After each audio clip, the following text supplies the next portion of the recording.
Hello everybody, it's Brooklyn. It's also storming outside, so if you hear lightning or thunder or whatever, that's why. Today I'm going to be filming things I wish I knew before I had my baby. I don't know how I knew that, but I knew it. Boom. Psh. Basically, my number one thing that I have learned is do what works for you. I mean, I feel like that's really general advice, but everybody has opinions on what is the right way to do something, what is the wrong way to do something, and you get a lot of unsolicited advice. And some of it's good, and some of it's, you know, not, and some of it is what works for somebody, but it may not work for you. And at the end of the day, all that matters is that you do what works for you. The majority of us have the best intentions in mind for our children, and all that matters is that they're healthy, safe, and loved. Do what works for you. That's my number one advice. If you are trying to breastfeed, it is okay if it's hard. It is okay if breastfeeding is hard. It's okay if you give up. It's okay if you choose to do formula. It's okay if you pump instead of exclusively breastfeed. It's okay if you choose to breastfeed and that's it. A fed baby is the best baby. I feel like I put so much pressure on myself in the beginning to strictly breastfeed. I really wanted my son to be breastfed, and while I have been able to figure out my breastfeeding journey and I still breastfeed to this day, I have learned that it's okay if it's not perfect. Really, the only thing that matters is that your child is getting fed and that they're growing and that they're healthy. Also, if you are choosing to breastfeed and if that's something that you are able to do, it's okay if it's hard. I really thought it was gonna feel more natural.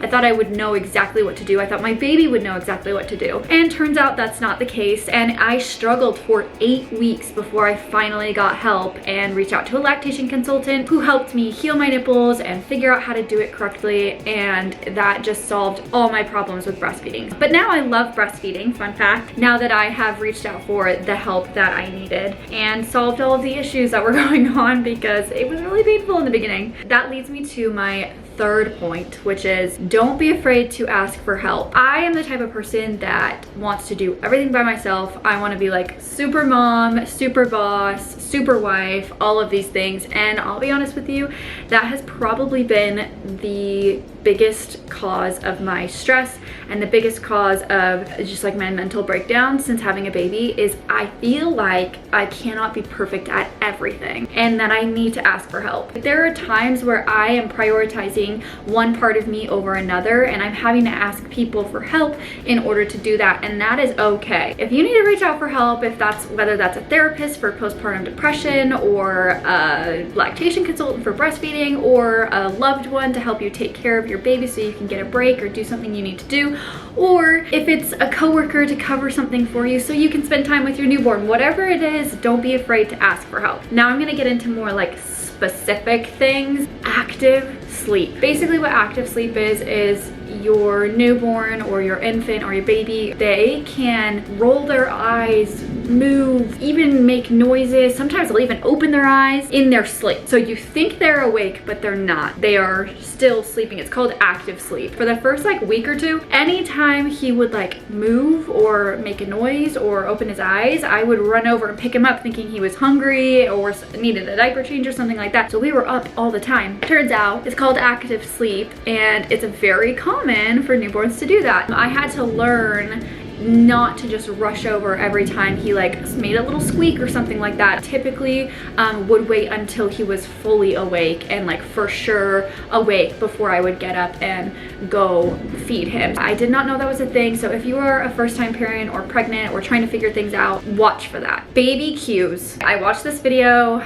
It was like a woman on like a talk show and she was talking about all these baby cues. Babies make like different types of crying noises when they're trying to indicate things are wrong. So like their cry when they're need a diaper change versus their cry when they're hungry versus their cry when they're tired versus their cry when they're hurt. They're all different. I would highly recommend, if you get the opportunity, look up baby cues. There's different cues, and since they can't talk, you have to kind of learn how to read their body language and their different types of cries. Mommy instincts are a for real thing. I can look at my son and know what he wants. Don't ask me how, because he we don't speak the same language right now. Fine. Like, it's just like, I don't know how I knew that, but I knew it. If your instincts are telling you your baby needs to go outside and get some fresh air, take him outside and give him some fresh air. If your mommy instincts are saying, I just changed their diaper, but I feel like I should again, do it again. If your mommy instincts are saying, they're feeling a little warm, I'm a little worried, take them to the doctor. There is never a time where you're gonna regret trusting your instincts. That's all I have to say. Even if it's like a weird intuition, go for it. I wish someone had told me, and maybe this is just my baby, okay? This one, I'm not sure if this actually is for everybody,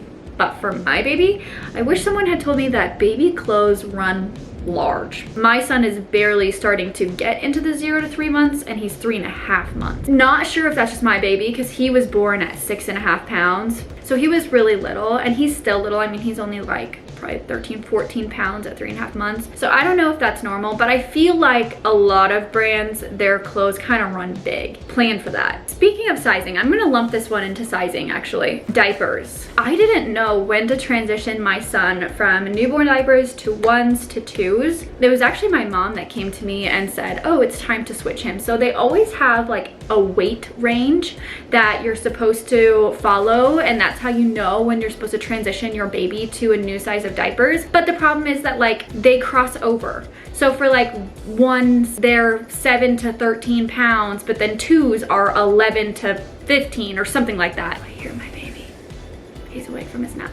Pause, I'll be back. Okay, he's wide awake, so he's hanging out with me in his little chair. Hi, cutie. Diaper changes. That one I wasn't sure exactly when to transition my son from the newborn diapers to the 1s and the 1s to the 2s. And my mom actually gave me the piece of advice. She was like, because I kept telling her, I'm like, Mom, he's constantly blowing out of his diaper. Even though he technically was at the very, very, very low end of the next size of diapers, I switched him and immediately those blowouts stopped happening. I would recommend if you're having accidents and they're blowing out a lot, it's time to switch. Even if you don't feel like they're big enough, just give it a try and see if it fixes your problem. You know, it can never hurt to put them in a little bit bigger diaper. And my mom actually was the one who gave me this piece of advice. Let your baby sleep where they are going to sleep. Now, don't get me wrong, follow all the safe sleep guidelines. Don't do anything that is unsafe. However, if your baby is not sleeping well, flat on their back in a bassinet, if they don't like sleeping sitting up, try a bassinet. If they want to take a nap on your chest, stay awake and let them sleep on your chest during nap time. I mean, at the end of the day, if they're going to fall asleep while you drive around in your car in their car seat, let them sleep in their car seat while you're driving around. Like people think your baby has to be like strapped in to their bassinet, like on their back. Can't get them to fall asleep for nap time, but they'll sleep in the car really easily. Buckle them into their car seat and drive around for an hour and let them take a nap. Babies need sleep and they get grumpy if they don't get the sleep they need. And I feel like we put too much pressure on ourselves to have it a very specific way. And at the end of the day, as long as your baby is safe, let them sleep where they are going to sleep best. And this is not just a piece of advice that I have come up with. This is actually something that my midwife and my pediatrician have both recommended.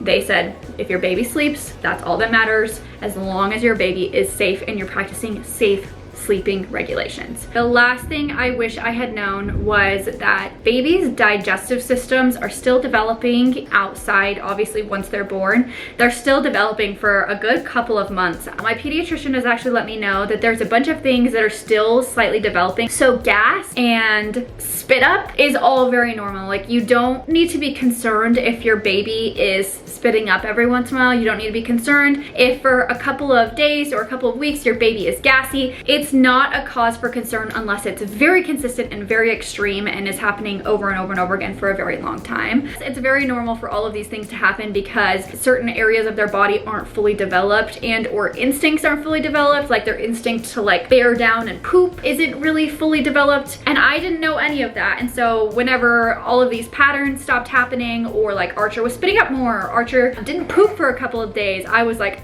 what's going on? And my pediatrician was just like, don't stress. He's just figuring out how to do stuff. His body's figuring out how to do stuff. Like, we will analyze it if it's a cause for concern and it's like been a very long time or it's really extreme. But these little changes in patterns are not a big deal. Biggest sign that you should talk to your pediatrician is if it's happening a lot, consistently, or your baby is seeming like they're super uncomfortable or screaming all the time. Also, I'm just gonna throw this in there. Babies grow so fast. They grow so fast. I know everybody tells you that. I know everybody says, enjoy it while you can, huh? Because they're not little forever. It's true. They grow so fast. Don't feel like you have to spend boohoo bucks on clothes or shoes or fancy things that fit in them right now. Like, at the end of the day, your baby grows so fast, they're gonna wear an outfit one time and already be grown out of it. Enjoy all the snuggles, enjoy the little baby noises, because one week they'll be making noises and the next week they're talking, or one week they're not smiling, the next week they're grinning from ear to ear. So just enjoy every phase as it goes, because they grow so